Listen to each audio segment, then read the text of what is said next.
My name is Brian. I'm 32, and for the past 7 years, I've been the unofficial safety net for my entire family. I never thought of myself as someone who took care of everyone. But looking back, that's exactly what I've been doing. Whenever my younger brother Jason couldn't make rent, I covered it.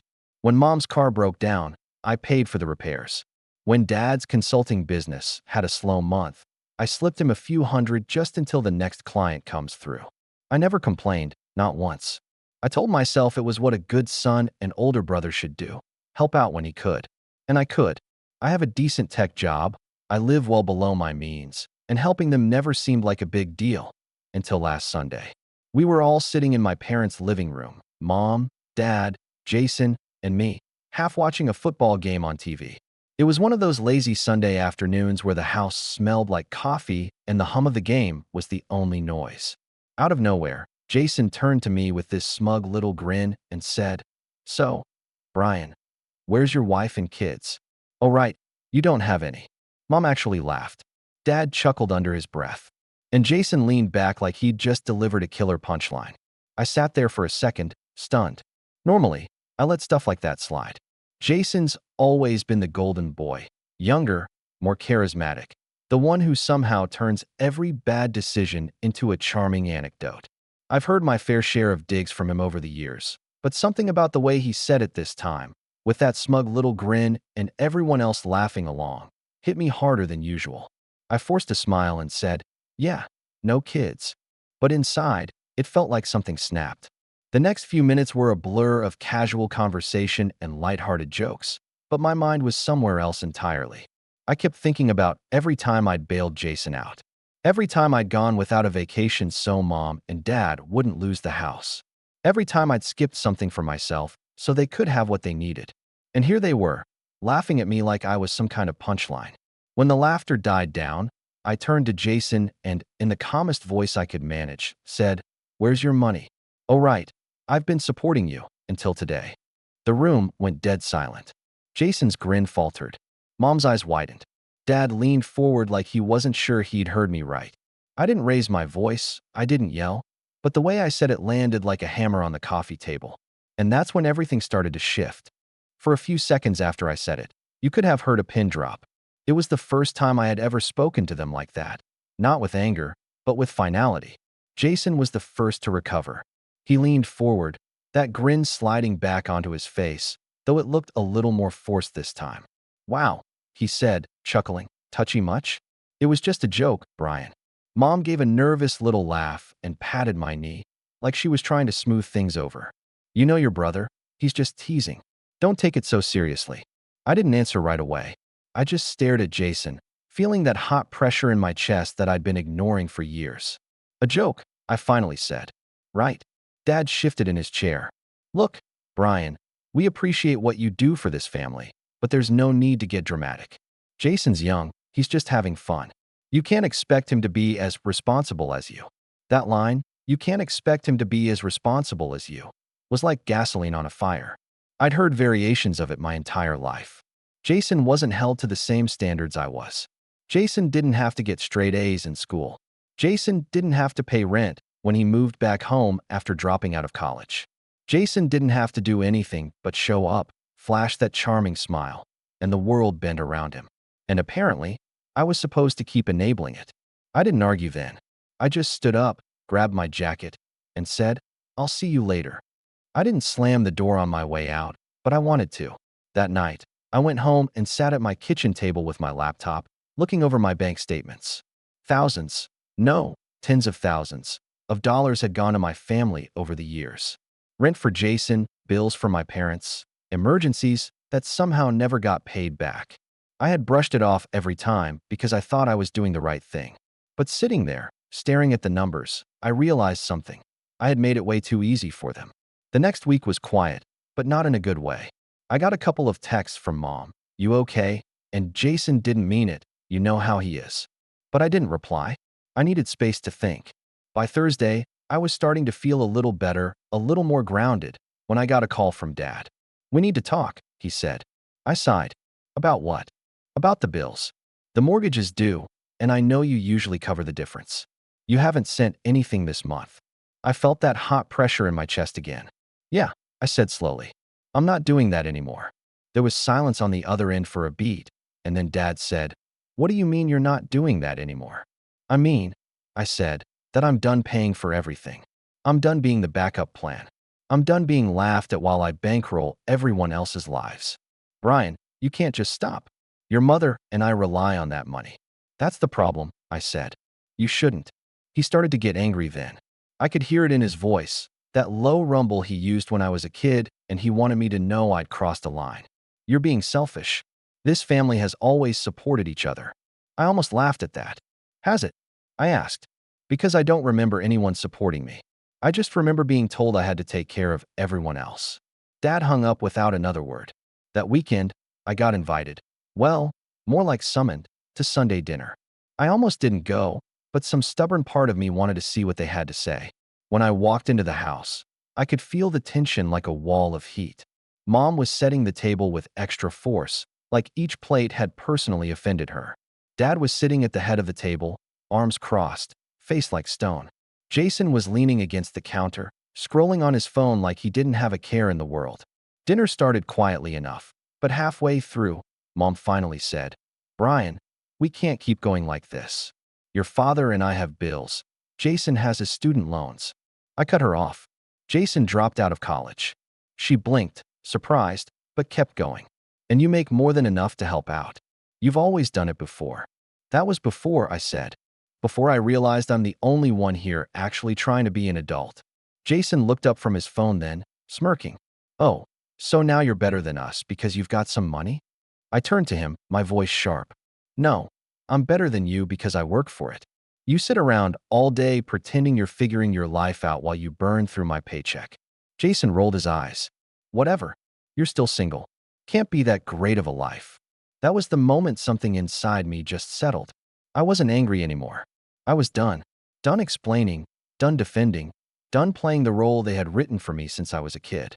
I put my fork down, looked around the table, and said, very calmly, "I'm not paying for anything else. Not the mortgage. Not Jason's rent. Not the car insurance. Nothing. If that means you lose the house, that's on you." Mom gasped. Dad slammed his hand on the table. "Don't talk like that in this house," he barked. I stood up. "Then maybe I shouldn't be in this house." I walked out before they could stop me, my heart pounding, but my head clearer than it had been in years. The next day, the call started. Mom, Dad, even Jason, all leaving voicemails about how I was tearing the family apart, how I was choosing money over them, how I didn't understand the pressure they were under. I listened to every single one, sitting at my kitchen table again, and for the first time in my life, I didn't feel guilty. But I could feel it coming, the next step. The moment when the pressure wouldn't just be words on a voicemail. The moment they would try to force me back into my old role. And when it came, I was ready. The voicemails kept coming all week, and by Friday, I had stopped even listening to them. I'd go through my day with my phone on silent, see the missed calls piling up, and feel a strange mix of dread and relief. Dread, because I knew something was coming. Relief, because for the first time in years I wasn't rushing to fix everything. But Sunday morning, I got a text from Mom that was short and direct. "We're coming over." My stomach sank. I considered ignoring it, pretending I wasn't home, but I knew that wouldn't stop them. And sure enough, 20 minutes later, I heard a knock at my door, not a polite knock, but the kind that carries an unspoken message, "Open up." When I answered, Mom was standing there with that tight smile she used whenever she was pretending everything was fine. Dad was right behind her, looking grim, and Jason trailed in last, wearing a hoodie and looking like he'd just rolled out of bed. "Brian," Mom said, brushing past me into my apartment. "We need to talk." I shut the door and followed them into the living room, where they all sat down like they owned the place. "We can't keep doing this," Dad said without preamble. "We're 3 months behind on the mortgage now. The bank is calling. If you don't help us, we could lose the house." I leaned against the doorway, arms crossed. "I told you. I'm done." Mom's face tightened. "You're being unreasonable. This is your family's home. You grew up there." "Yes," I said. "And I'm not going to bankrupt myself to keep it because no one else is willing to step up." Jason snorted. "You act like you're some saint. You make good money. It's not like you're hurting. Why not just do the right thing and help?" "Because," I said, my voice sharper than I intended, It's not help anymore. It's expected. You all sit around waiting for me to save the day every time, and I'm done doing it." For a moment, no one said anything. Then Mom took a deep breath, like she was steadying herself, and said, "Fine. If you won't do it voluntarily, we've already taken care of it." I frowned. What does that mean? Dad reached into his jacket pocket and pulled out a folder, setting it on my coffee table. "We went to the bank," he said. "We co-signed your name on a home equity line of credit. The funds are already transferred. The house is safe for now." My stomach turned to ice. "You what?"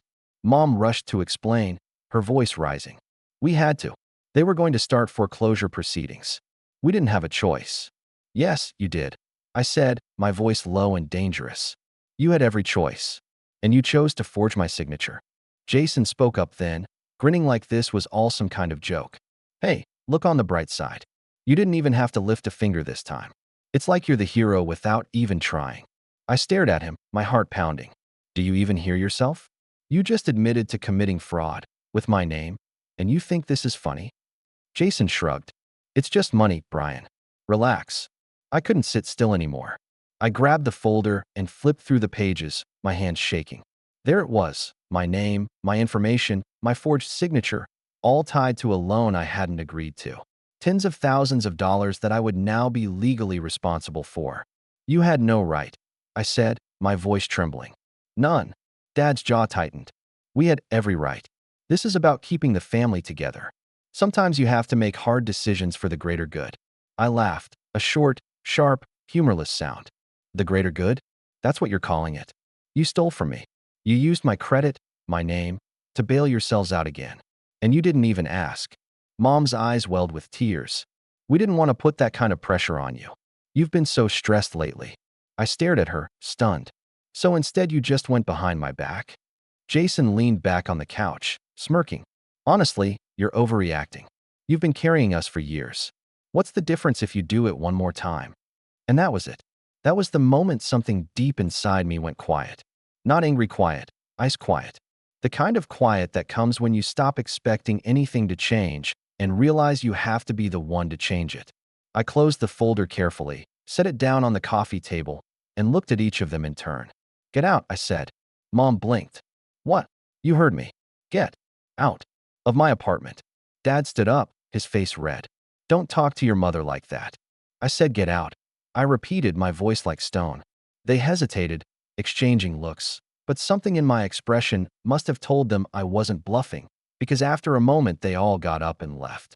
Jason was the last one out, and as he passed me, he muttered, "You're such a drama queen." I didn't reply. I just shut the door behind them and locked it. Then I sat down on the couch, staring at the folder like it might burst into flames if I looked away. This wasn't just about money anymore. This was about trust. Trust they had shattered completely.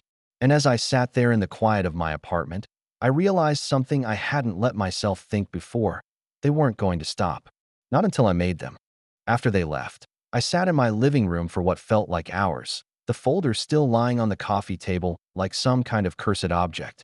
Every time I looked at it, my stomach knotted. The numbers glared back at me, the total amount of the loan, the interest rate, the payment schedule, and my forged signature, a mocking reminder that my family had crossed a line that could never be uncrossed. That night, I couldn't sleep. I kept replaying the conversation over and over in my head. The way Mom had said, we didn't have a choice, like it was some kind of excuse. The way Dad had stood there, justifying it like it was noble. The way Jason had laughed, as if this was all some kind of entertainment for him. Around 2 a.m., I got up and went to the kitchen, made a cup of tea I didn't even drink, and sat back down at the table. The apartment was so quiet it almost hurt. I'd always thought of myself as close to my family, maybe not emotionally, but in terms of duty. I'd always been there when they needed me. And now? Now I felt like I didn't even know who they were anymore. The next morning, I dragged myself to work, but I was barely functional. My coworkers probably thought I was sick. I just sat at my desk, staring at my screen, clicking through emails without reading them. Every time my phone buzzed, my chest tightened. By Tuesday, the voicemails had shifted from pleading to guilt-tripping. "Brian, this is your mother. I can't believe you threw us out like that. Your father hasn't slept in 2 days. Jason is stressed out. We did what we had to do. You'll understand when you have a family of your own." That one hurt more than I expected. The implication that I wasn't a real adult because I didn't have a wife and kids, the same thing Jason had mocked me for, stung more than I wanted to admit. Wednesday, Jason texted me directly. "Stop acting like a victim. You're fine. Just pay it and move on." I didn't reply, but by Thursday, the pressure started to feel unbearable. My chest was tight all day, my head pounding, my stomach in knots. I went to bed early but lay there staring at the ceiling, wondering how it had come to this. How I had gone from being the dependable one to being the enemy in the span of a week. That weekend, I drove past my parents' house just to see if it was still there. I don't even know why. Maybe to convince myself this was all real. The lights were on. Jason's car was in the driveway. Everything looked normal from the outside, but I knew better. Inside that house, they were probably talking about me, spinning the story into some narrative where I was the villain who had abandoned them. I didn't stop. I just kept driving, past the house, past the edge of town, until I ended up at an empty overlook where you could see the whole valley. I sat there for a long time, engine off, watching the sun go down. That was my rock bottom, sitting in the dark, alone in my car, realizing that the people I had sacrificed for, the people I thought I was protecting, had never really respected me. They saw me as a resource, not a person. A bank account with legs. I went home that night and made a decision. I wasn't going to fix this. Not this time. Not for them. Instead, I pulled out my laptop and started researching. I read everything I could about what to do if your identity is used without your consent. I called my bank the next morning and asked to speak with their fraud department. I explained what had happened, carefully, calmly, and asked what my options were. The woman on the phone was sympathetic but blunt. It was complicated. Because my name and information were used, and because it was my parents who had done it, this would involve police reports, legal filings, maybe even a court case. When I hung up, I just sat there, letting that sink in. If I went down this path, there would be no going back. My parents could get into serious legal trouble. Jason might finally have to face real consequences, and the entire family would probably never forgive me. For a moment, I almost backed out. I almost convinced myself to just pay it off and keep the peace, like I always had. But then I thought about Jason's smirk, about Dad's righteous anger, about Mom's tears, not tears of apology, but tears of guilt-tripping manipulation. And I thought about how I felt sitting in that car, staring at the valley, realizing how alone I was. No, they had made their choice. And now I was going to make mine. The next few days were a blur of quiet preparation. I pulled my credit report and locked it so no one could use my information again. I changed my passwords, updated my online banking security, and made an appointment with a lawyer. I didn't tell anyone what I was doing. Not my coworkers, not my friends, not even my aunt who had always been the one relative I could talk to. It wasn't about revenge yet. It was about survival, about finally taking back control of my own life. But deep down, as I gathered documents and wrote everything down, I could feel something darker growing. A quiet anger, patient and steady, waiting for the right moment to strike. And I knew that moment was coming. Meeting with the lawyer was the first step, and it felt like stepping into a new world. Her name was Rachel, and she had the calm, measured presence of someone who had seen every kind of family drama you could imagine. I sat across from her in her office, clutching the folder my parents had left in my apartment like it was radioactive. "Brian," she said after going through the papers, "this is serious. What your parents did is not just unethical, it's criminal. Forgery, fraud, identity theft. You have every right to fight this." I nodded slowly, my chest tight, but not from panic this time. "I don't want to destroy them," I said. "I just want my name cleared. I want them to understand they can't do this to me anymore." Rachel leaned back in her chair, thinking. "Then we approach it strategically. We can send a demand letter first, formally notify the bank that you did not authorize this loan. It will trigger an investigation. That alone will put pressure on them.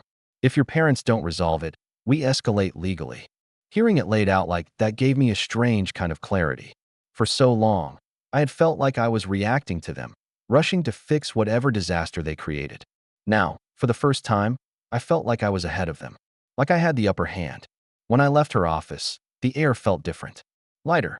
That week, I threw myself into work like a man possessed. I had been coasting for months, showing up, doing the bare minimum, going home exhausted from the emotional toll of dealing with my family. But now I had a purpose outside of them, and it showed. I finished a big project that had been sitting half done on my desk, stayed late a couple of nights to help my team hit a deadline, and by Friday, my manager called me into his office. "Brian, this is excellent work," he said, holding up the report I'd just finished. "I've noticed a real shift in you lately. Whatever's going on, keep it up." I walked out of that meeting with a smile I hadn't worn in months. For the first time, my life wasn't about just keeping my family afloat. It was about building something of my own. I started taking better care of myself too. I cleaned my apartment until it felt like a fresh start, stocked my fridge with real groceries instead of takeout, and even signed up for a gym membership I'd been putting off for years. Every evening, I'd go for a run or lift weights, feeling the stress bleed out of me one rep at a time. Meanwhile, Rachel sent the demand letter. The bank acknowledged it within 2 days, and just like that, things started moving. The loan was flagged for investigation. I got a call from the fraud department, this time not as the guy trying to figure out what to do, but as someone taking decisive action. "This is exactly the right step," the representative told me. "Once we verify the signature was forged, we can remove your liability." Hearing those words was like taking my first full breath in weeks. Of course, my family didn't take it well. Mom called crying. "Brian, how could you do this? The bank called us. Do you know what you're putting us through?" I listened calmly, then said, "Yes, exactly what you put me through." She went quiet after that.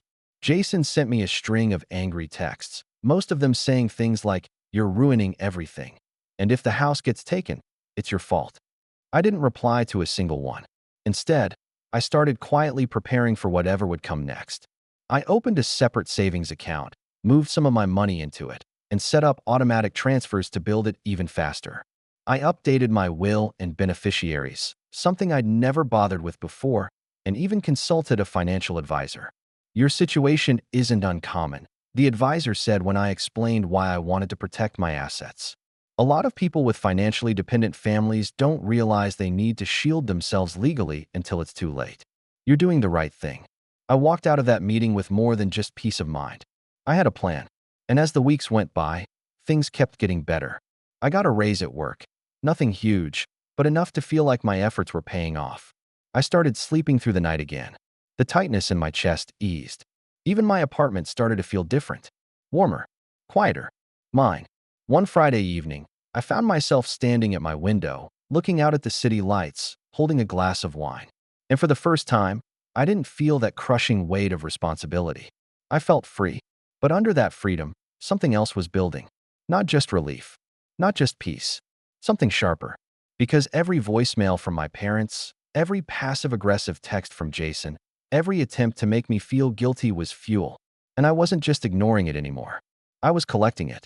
I started saving every message, every voicemail, every text. Rachel told me to keep a record of everything. And I did. Not just because it was legally smart, but because each one reminded me why I was doing this. This wasn't about money anymore. It was about drawing a line. About making sure they understood that if they crossed me again, there would be consequences. And the more I thought about it, the more I realized I wasn't just going to stop them this time. I was going to make sure they never tried this again. By the time the bank's fraud investigation really got underway, I had already shifted into a different mindset entirely. The Brian who used to panic whenever his phone lit up with a family call was gone. I wasn't scrambling to put out fires anymore.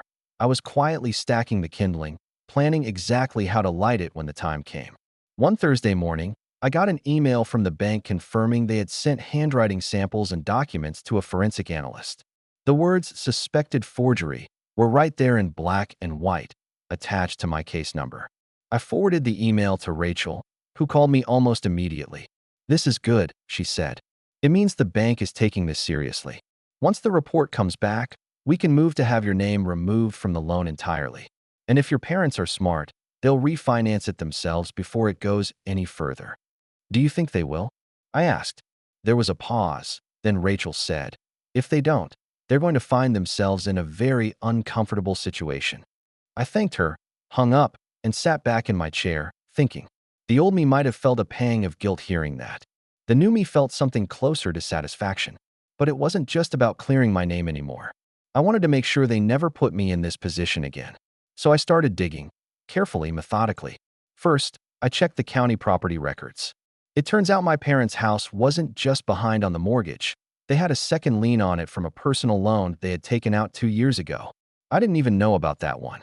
The balance was high, the interest rate was worse, and if they didn't start paying it down soon, they were at risk of default.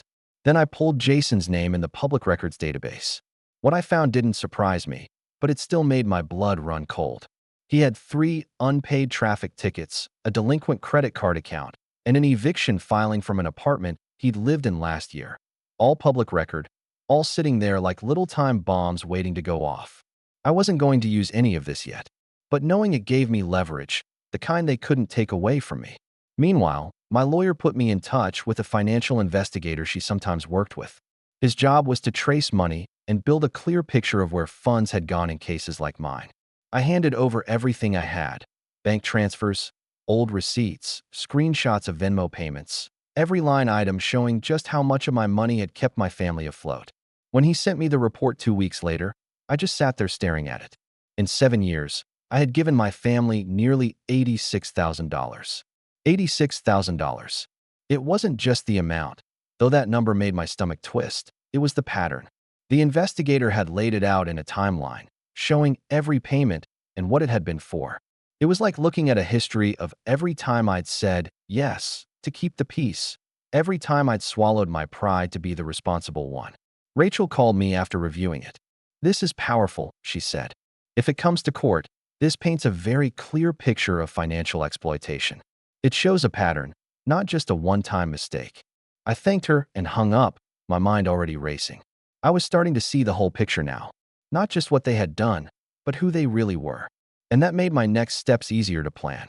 I spent the next few weeks preparing quietly, living my life on the surface like nothing was wrong.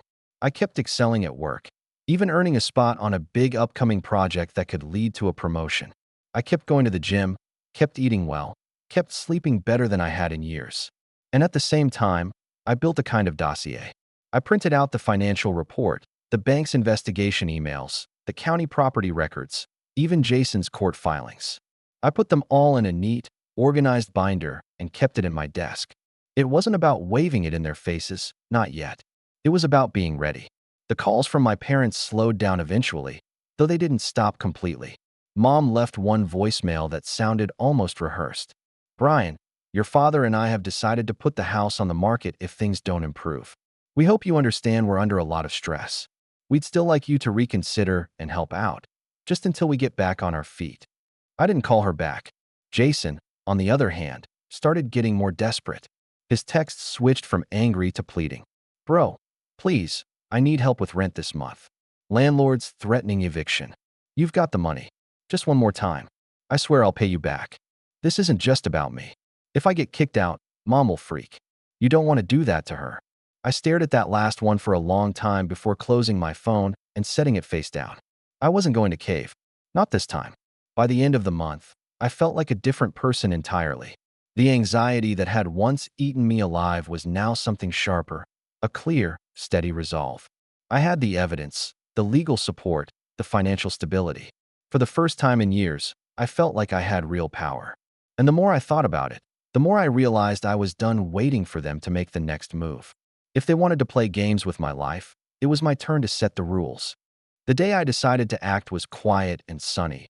One of those deceptively calm mornings where everything feels normal, almost peaceful, right before a storm. I got up early, made coffee, and sat at my kitchen table going through the binder one last time. Everything was there: the financial report, the forged loan documents, the property records, Jason's delinquent filings. It was more than just a stack of papers now. It was leverage. Rachel and I had spent weeks refining the plan. She didn't push me toward court, though she made it clear we had a solid case if we wanted to file. Instead, she suggested we give them a chance to correct it first, in writing, formally, in a way that put everything on record.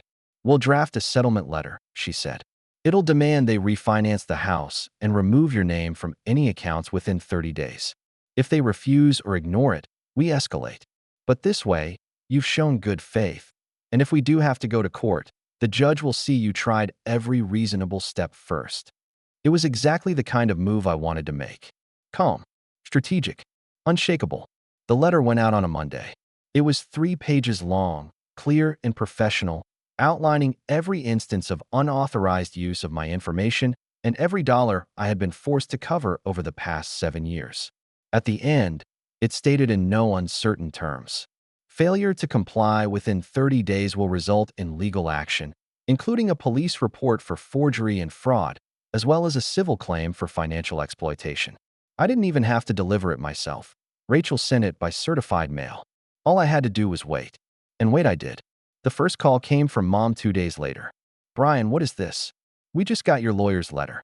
"It's not a letter from me," I said evenly. "It's from my attorney. It outlines exactly what needs to happen next."